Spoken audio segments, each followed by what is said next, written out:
Hello and welcome to episode 2 of Infinity 101. This is a web series covering Infinity the game, broken down to its basic level, designed for beginner players looking to move to an intermediate level. It may also be of interest to intermediate and advanced players just interested in hearing about Infinity broken down in a very basic way, maybe covering some concepts that you're familiar with but hadn't heard expressed in that way. In this episode, we'll be talking about deployment. Deployment in a very real sense is Infinity's turn zero, although we classically think of Infinity as a 3-turn game. Those are 3 active and reactive turns. All of that is predicated on how you have deployed, how you have set up your troops. So in a very real sense, deployment is your turn zero, and it is very important to get right, and there are many things about it that are easy to get wrong. Just out the gate here, something to note is that this episode is going to be paired with episode 3, which will be talking about defense and AROs. I'm going to avoid talking about specifically how to do things like set up your defenses, set up your AROs, layer defenses, stuff like that in this episode. This episode is going to be much more basic. It's going to talk about how to assess threats before deploying, the importance of deploying to defend, and then just basic good practices when placing your models. Things like not setting up template baits, who to use as your reserve troop, how to generally position during deployment. Once we've established all of that, episode 3 will cover the specifics of actually building a defensive network during deployment. So, if deployment is turn 0 of Infinity, then step 0 of deployment is information gathering. Infinity is a game with very clear rules around what you are allowed to know. These are the public and private information rules. And during deployment is when you will have the least information, but often when that information will be most important. For those who are new to the game, private information is information that your opponent is not required to disclose to you, and that includes, for example, everything that they haven't deployed. If you are going to be deploying first during a game, you are going in with an almost, but not total, information vacuum. If you're deploying second, you'll have been able to see almost, but not all of your opponent's list before you deploy, rather. This information is what you can use to inform your deployment.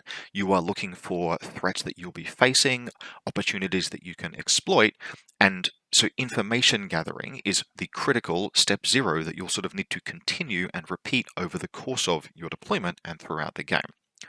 You are looking to always assess what it is that you know and what you can infer, and before and after your opponent deploys, you want to think about what information you have that can confirm what threats you'll be facing, what's still to come, what opportunities exist that you can exploit. To an extent, this requires some general game knowledge.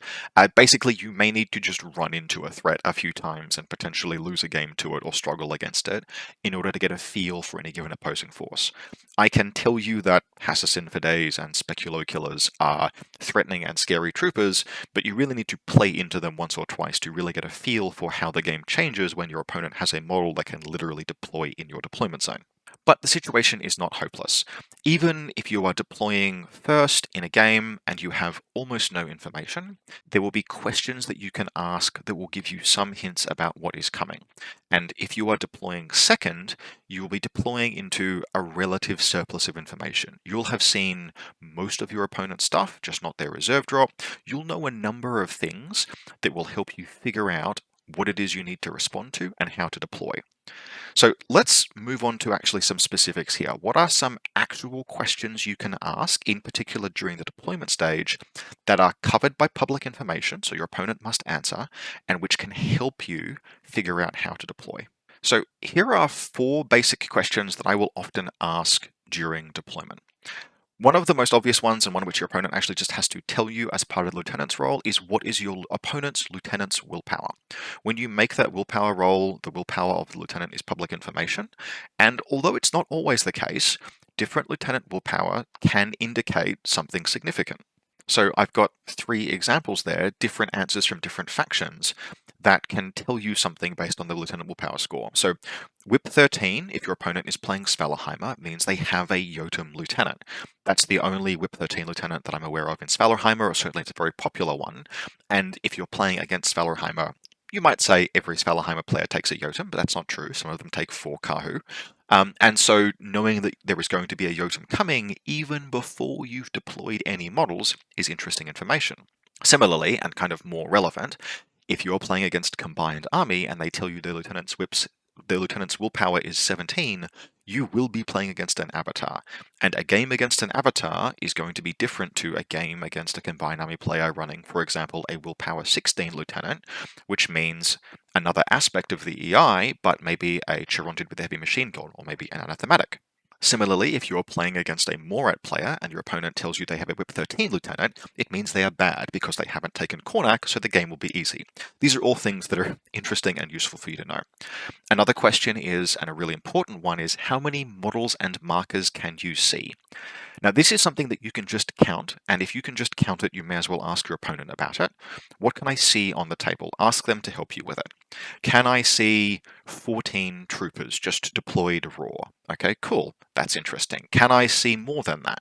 If your opponent tells you that you can see, for example, 10 troopers and 6 models under marker state, that's 16 things, which is more than the maximum number of 15, which means that there are going to probably be multiple mine layers because they still have a reserve drop. You would expect to see 14 in a vacuum. So 16 means there's probably going to be 2 mines. So can you figure out, you can't ask your opponent this, but can you figure out where the mines are? They'll be non-prone mimetism 3 camouflage markers. Does the number of troopers that your opponent has deployed confirm or deny the possibility of hidden deployment or airborne troops? If your opponent says, yep, I have no markers and I've deployed 13 troopers with 1 reserve, number of reserves is public information, then that means it's very likely, not certain, but very likely that there will be an airborne trooper. So to use the Morat example again, your opponent has said, I have a Whip 14 lieutenant. Cool, that means they're a good player who has chosen Cornac as their lieutenant. Then they say, I've deployed 12 troops with 2 reserves. Okay, so that's an alarm bell. 2 reserves is standard, Cornac gives them Strategos, but 2 reserves plus the 12 they've deployed is only going to be 14 troops, and Morats have no hidden deployment. And also, Morats are they find it very easy to fill up to 15 troopers, which means there's probably going to be an airborne deployment trooper. Morats have got 2 airborne deployment troopers, and of them, one of them, the Rassiat, has parachutist deployment zone. We can't ask our opponent, do you have a Rassiat? But we can be aware of the threat because of how many models they've deployed. And because we now know that there is a possibility that an angry monkey with a Spitfire, for example, and a close combat weapon will walk on potentially our table edge, we can do things like defend our table edge against a parachutist deployment zone because we ask that question.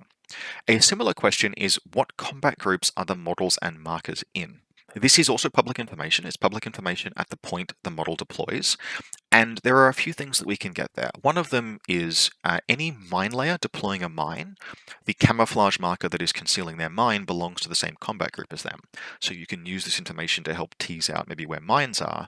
But the more important thing is just it will help you gauge what is going to be most threatening on the first turn. If your opponent has a 10-5 split and maybe they have a piece that you are afraid of, but it is in their second combat group and only has 5 orders, you can be a little more sure that you can be less afraid of that piece, because it won't have 10 or 11 orders to spend. Also, if your opponent is deploying first and you're deploying second, and they deploy 9 models in one combat group and 5 models in another, again, not certain, but that kind of indicates that maybe whatever is coming down as their reserve drop will be slotting into the group with 9 troops and 1 hull, therefore is going to be a high threat. One final question to ask, and this is technically private information, is how many SWC can you see? Now, this is private information. The points cost SWC of troopers is private, but to just draw a line here, the SWC of any individual trooper is private because it changes based on whether they are a lieutenant, for example. So in Corregidor, an Alguacile lieutenant costs 1 SWC, and a regular Alguacile costs 0. So if your opponent deploys 2 Alguacile, you cannot ask, what is that Alguacile's SWC cost? What is that Alguacile's SWC cost? Because that information is private. But just having a conversation with your opponent about where the guns are, and in a regular army, if I was to open up army, what would the SWC cost of those guns generally be, is usually within the remit of collaborative permissible play. And the main thing you're looking to ask here is basically to see your opponent has a reserve drop. is the reserve drop going to have a big gun? If you play against a Bakunin player, for example, and they deploy 2 Riot Girl missile launchers and some repeaters in the midfield and a couple of hackers, then that's a lot of SWC. It's probably enough SWC that whatever is their reserve drop doesn't cost much SWC, which means that you can deploy knowing that it's not going to be, for example, a lizard tag coming down to sweep all of your AROs. You can change your deployment based on the knowledge that either there can or there cannot be a really big gun coming down as your opponent's reserve. So for example, in the Starmada list that I recently played, I think it was almost a 0, very close to a 0 SWC. I think it would have been a 1 SWC list before the Zeta deployed. And so I was playing well under the 6 SWC limit, but my opponents could look at that deployment and go, okay, I can see a few guns, but they're 0 SWC guns. There is no way that you don't have something massive coming as your reserve. Now, the reason why SWC is usually the thing to ask about is that points, asking about how many points you can see, gets far too deep into small number math. SWC is easily known information. It's generally something that you can quickly confirm by looking at army, and so it's just courteous to ask your opponent instead, rather than waste time by loading up army and sort of like trying to figure out their list. That's generally considered kind of bad play. Much better is to just talk to your opponent. SWC is very easy small number math. Trying to figure out points costs usually is something that I wouldn't go into because it's just a bit too much faffing around. It's a bit too much detail to be asking for by something that is clearly covered by public information and private information.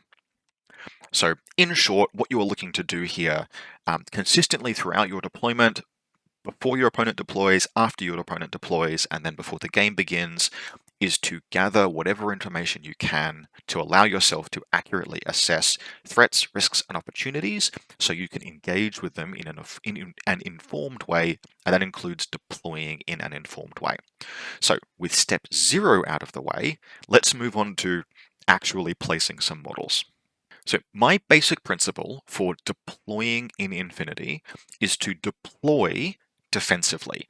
I can spend orders to move troopers to attack, but once a model is deployed, their position is kind of set, and it's very difficult to extricate a model from an exposed or aggressive position. It's very easy to leave a defensive position and go on the offensive, but if your opponent pins you down and in the open, it's very difficult to get that model back to safety. So a basic principle is deploy models defensively.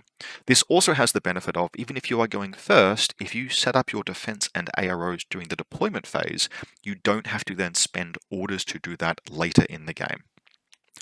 Also, more generally, Infinity is a game where you spend orders on individual troopers, which means that not every trooper will typically activate during a game. Although it's pretty rare, for example, the way that I build lists, I will often have games where every trooper can do something. In any individual game, there will be troopers who don't ever do anything. So you want to deploy them in a position where you're comfortable with them spending the entire game if needed. Now, I'm talking about deploying defensively here and setting up to defend as part of your deployment. Again, there will be a separate episode of this series on the specifics of how to set up your AROs, what a good defense and good sort of defensive posture looks like. I'm just making the point here that when you are deploying, even if you are going first, set your troops up with defense in mind so you have a stable position to advance from, and you are not in danger of being caught out if your opponent does something that is, unexpected or spectacular or aggressive that you couldn't see coming. So let's talk about some basic good practices for actually placing your models on the table. The first one, and one that will not be a surprise to people, is that if you don't want a model to be shot, put it in a position where it can't be seen. This is basically number one rule for troopers that do not expect to or don't want to take an ARO. Now, I'm of the opinion that any model can be an ARO model if it needs to, and we will talk about how to use even basic troopers as ARO pieces in the next episode. But as a basic rule of thumb, if you don't want a trooper to be shot, put it somewhere that it can't be seen. My next piece of advice, and we'll be dealing with this through some visual examples, is if in doubt, deploy your models prone. It's kind of difficult to explain why this is the right thing to do, but I will try to do so on the slide that covers it. But just over long experiences, I have found, as a general rule of thumb, if a model is not an ARO piece, deploy it prone. Next, don't make template bait. This will make sense when I show the picture of it, but this is an incredibly common new player mistake, and I really want you, if you're a beginner player, I strongly encourage you to actually think about this at deployment, literally from game one. Think about how your troops might be vulnerable to templates, and don't set up in a way where multiple troops can be hit. And then finally, and this is a little more advanced, deploy your troopers if they are ARO pieces, and even just generally, deploy them so they can take guts moves. I'll talk about this on the slide for this piece, but guts moves are one of your most powerful tools in Infinity. They are a way that you can move even in your reactive turn, and you want to take advantage of that. So these are basic practices for putting your models on the table. The best way to explain each of them in detail really is going to be with visual examples. So example 1, if in doubt, deploy prone. Here we have an example where we have the tech bay in the bottom of the screen there, and that piece has been deployed in what its controller thinks is total cover. It is behind a barricade that is taller than it is, so it's not in any danger, right? It's totally behind something. What I have found is if you are deploying a piece in a way that you don't want it to be shot and you're trying to put it in total cover, just also deploy it prone. Infinity tables are big and complicated, and it can be very difficult to get a read on the entire table at a glance easily.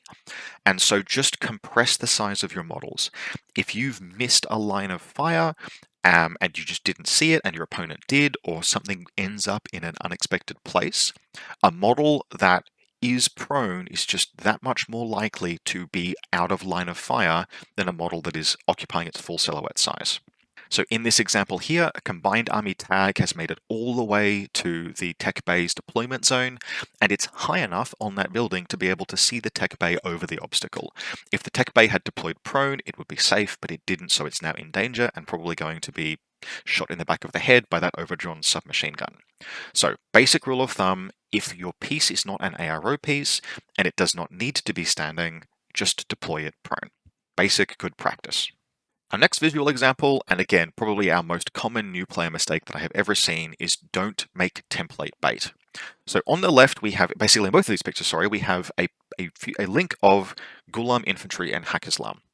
On the left, we have them deployed in a way that I have seen so many players deploy links over the course of playing this game. And that is to just put them all in the same place because they're a link, right? They have to move together and they're all just up against that wall. Yeah, they're watching different angles, right? We've got the Ghulam HMG on the left that's watching the left side of the building. We have the Ghulam rifle light shotgun on the right, watching the right side of the building. The doctor is in the middle of the link, so she can help, patch things up if need be. And what happens if one of them gets spotlit and a missile cleans the entire link up, or some model with a light shotgun or a flamethrower comes around one of those corners?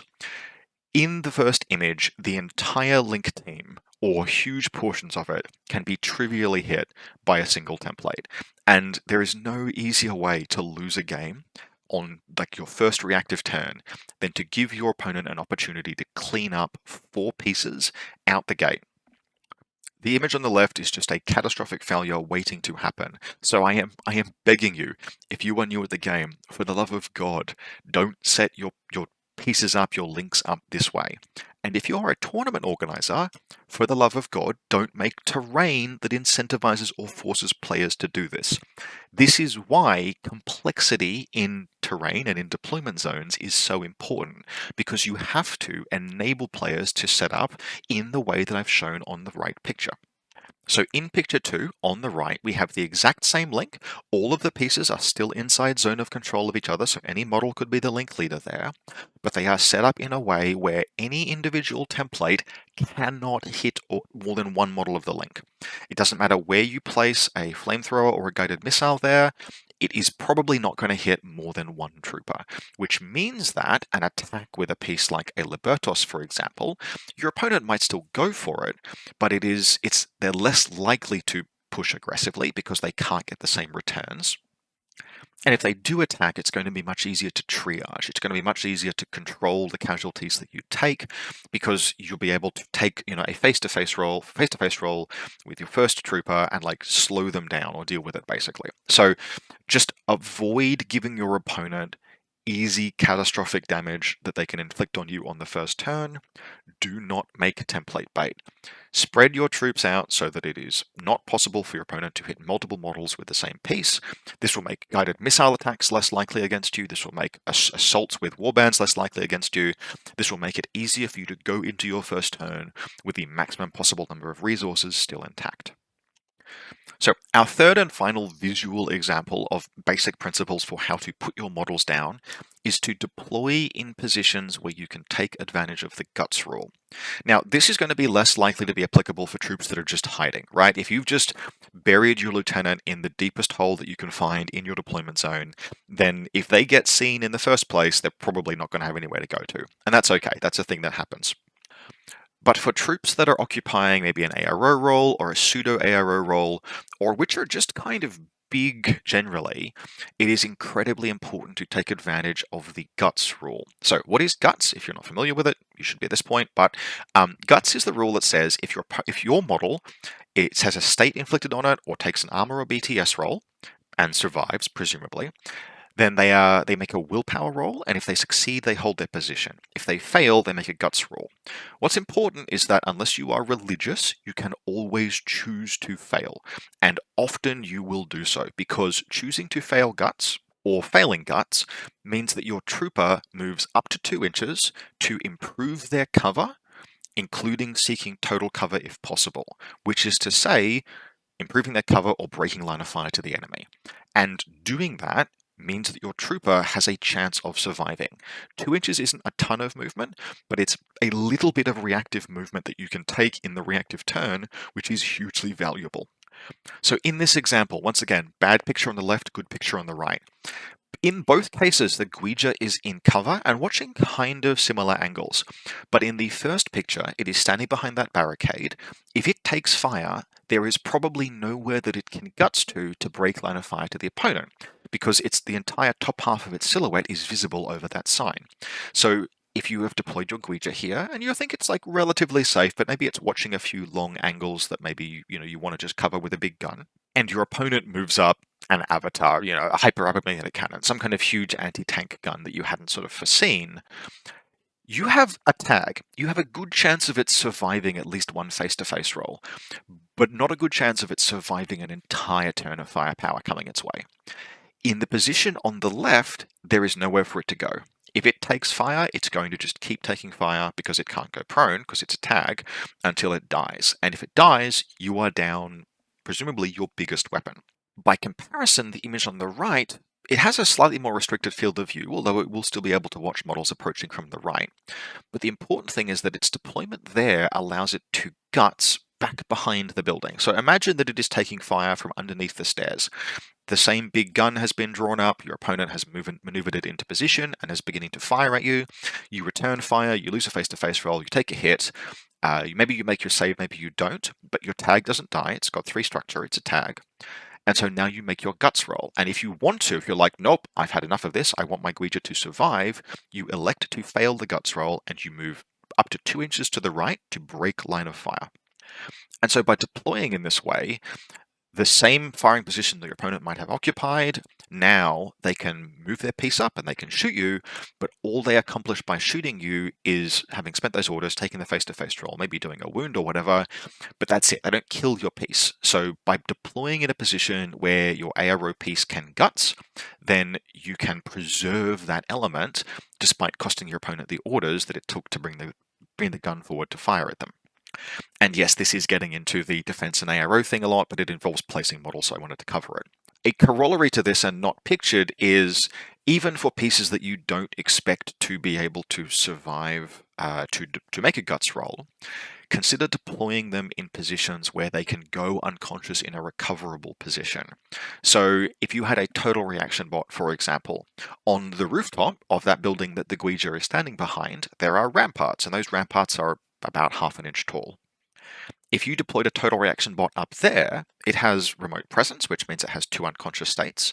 If it takes a wound or 2 wounds and goes unconscious but doesn't die, it will fall prone. And because it's fallen prone, it's now going to be thoroughly covered behind the rampart, which means that if you have an engineer sitting kind of close to it, they can crawl over and fix it. And then present the ARO piece once again, going into your second turn. Your opponent may have cost you a couple of orders, but your defenses are back online. So the sort of similar version of deploy to guts for pieces that you don't expect to survive is deploy in places where you can go unconscious but be recoverable. The main difference is that for a piece like the Guija, you want to look for lateral movement that will get you to safety. And for a piece like maybe a heavy infantry that's in a link team but with an ARO gun or a total reaction bot, you want to look for places that you can fall prone safely. Either because you failed your guts or because you've gone unconscious and you want to recover them. So you want to prevent your opponent from shooting the unconscious body of the total reaction bot to put it down so that you can't recover it. So with our visual examples out of the way, let's talk about ostensibly the last part of deployment, which is who you use as your reserve drop. In Infinity, you will always have usually at least one reserve piece, and there are a couple of rules that can give you access to more reserve pieces, potentially up to 3 troopers if you have a strategos lieutenant and are going first and have spent a command token for an extra reserve drop.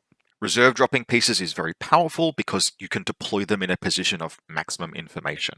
If you've reserved something that is strong, just for example, you are then letting yourself deploy it in an environment where you have more information about your opponent's deployment. If you're going first, you'll have seen most of their ARO pieces, and if you're going second, you'll have seen their entire army by the time you come to deploy your reserve piece.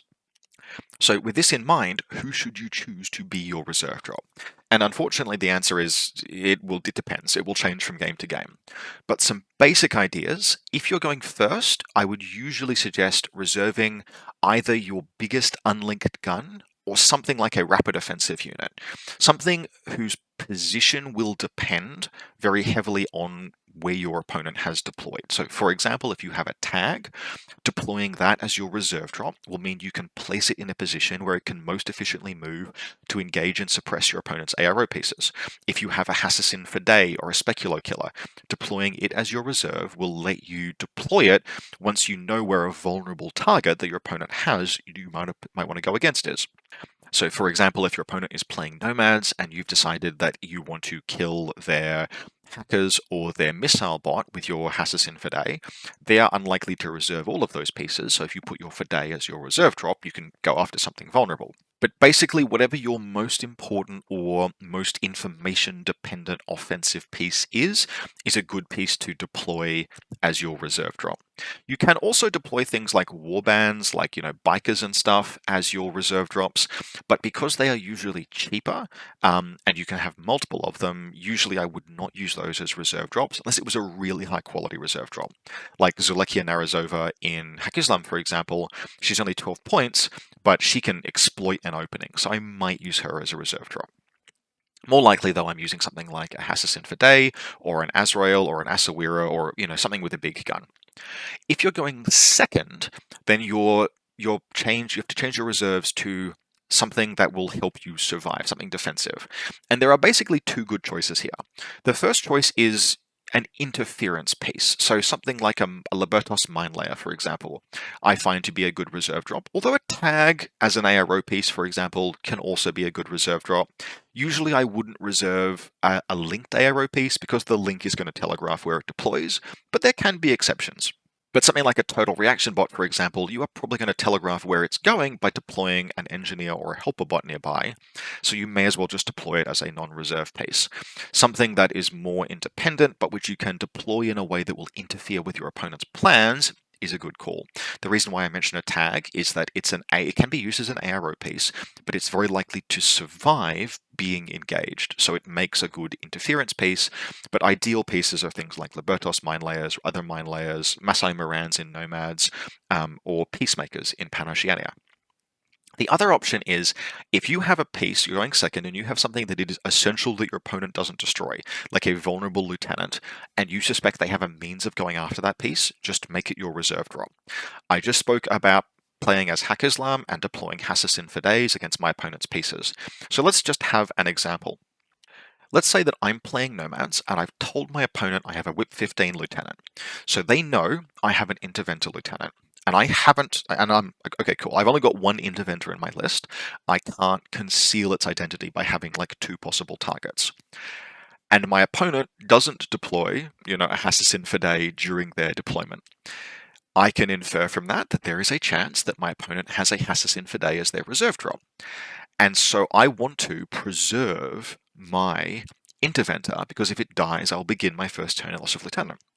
Therefore, although I could reserve something like a Libertos to interfere with the Fidei when it deploys, if I deploy my Interventor during regular deployment, the Fidei is going to deploy like a fraction of a millimeter from my Interventor and is going to try and kill it on the first order of the game. So instead, I just reserve the Interventor.